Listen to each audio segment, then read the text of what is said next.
this Sunday we get another parable from Jesus, and he contrasts how two people pray. So one is a Pharisee and one is a tax collector.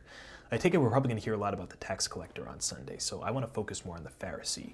So there's a line in here talking about how the Pharisee is preparing to pray. So St. Luke writes this: the Pharisee took up his position and he spoke this prayer to himself.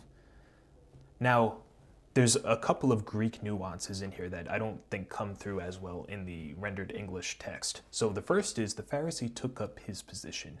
In Greek, this verb is like he stood up, but he stood like upright. And, when you stand upright, you puff out your chest. So it's obviously a, position of confidence that he's taking right now. But then the second is he spoke this prayer to himself. So in the Greek, this would be pros auton, literally like that preposition pros, like whatever it comes after it, like it's being directed towards himself. So he's praying to himself, in effect.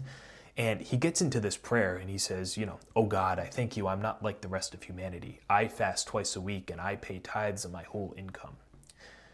So we need to probably have a conversation this week about the connection between faith and works. And this is obviously very prevalent in the epistle of James.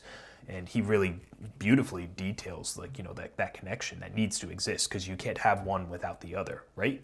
So the problem with the Pharisee is he has works, but without faith. His works he views as kind of ends in and of themselves. And he's doing these works likely for just, self-glorification. Oh, look at me doing all these things. And, this is kind of what his prayer is, right? Kind of rattling off his resume, kind of bragging about it.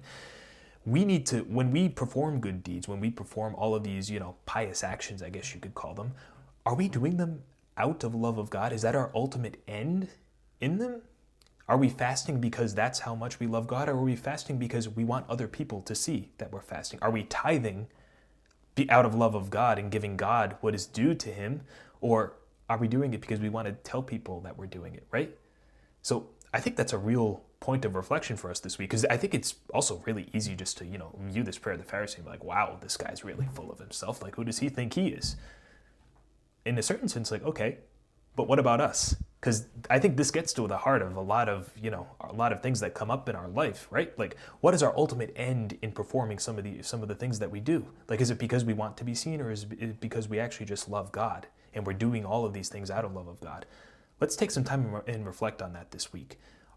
How we can reorient all of these good works in our life so that they ultimately, truly are performed out of love of God.